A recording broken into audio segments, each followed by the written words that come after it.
Here's the 240 progress from day 2. Got everything off. No fucking Bondo in this shit. Nowhere. Kentucky car. So you know it's clean as a whistle. No mud. Zero. Zero fucking mud. Down to bare metal so you can see.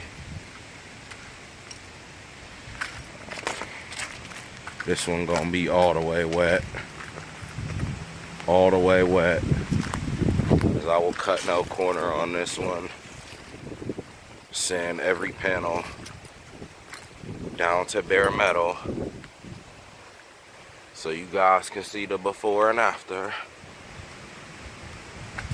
See what she looking like.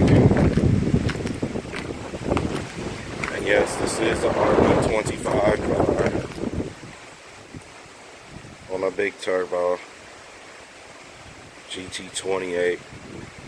It's not really big, but it's spool fast. 360 wheel horsepower. S14. And there it is. Day 2 of progress. I'll be back with more.